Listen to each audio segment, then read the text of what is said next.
வெற்றிக்கு பிறகு வரும் சோதனை. அன்பர்களே, எரிகோ விழுந்தது, சுவர் உடைந்தது, ஜெயமும் கிடைத்தது. ஆனால் அடுத்த பக்கம் என்ன? ஆராதனையா? ஓய்வா? இல்லை, ஒரு சோதனை. சிறிய நகரம், சிறிய இடம் என்று நினைத்தார்கள். முழு சேனை தேவையில்லை என்றார்கள். ஜெபமில்லாமல் முடிவு எடுத்தார்கள். இதுதான் அவர்கள் செய்த முதல் தவறு. வெற்றிக்கு பிறகு தேவனை கேட்க மறந்தார்கள். நாம் நிறைய ஆசீர்வாதம் இருக்கும் பொழுதும் கூட நம்முடைய வாழ்க்கையிலும் இன்று தேவனை மறந்து விடுகிறோம்.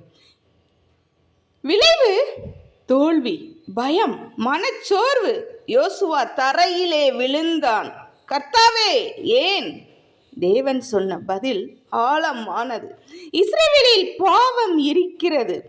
ஆகான் ஒருவன், மறைந்த பாவம், இரகசிய ஆசை. பிரியமானவர்களே, எதிரிகள் வெளியே இருக்க வேண்டியதில்லை. பெரும்பாலும் சோதனை உள்ளேதான் இருக்கிறது. எரிகோவுக்கு பிறகு வரும் சோதனை சொல்லும் பாடம், வெற்றி வந்ததும் கவனம் தவறாதே.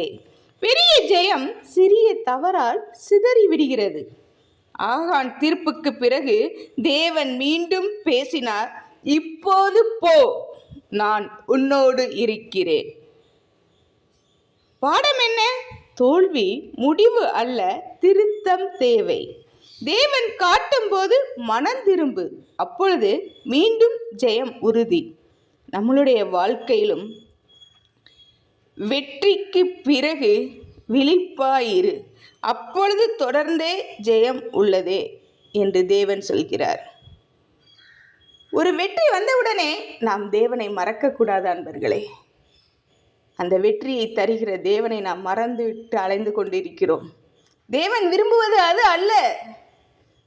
இறுதி வரை கூடவே இருப்பேன் என்று வாக்கு பண்ணினவர். நாமும் தேவனை இறுக பற்றி கொள்வோமா? எவ்வளவு உயரத்திற்கு போனாலும், கழுகை போல எவ்வளவு உயரமாய் சென்றாலும் நாம் அடித்தளத்தை மறக்கக்கூடாது என்று தேவன் கூறுகிறார். கர்த்தர் தாமே ஆசீர்வதிப்பாராக. ஆமென்.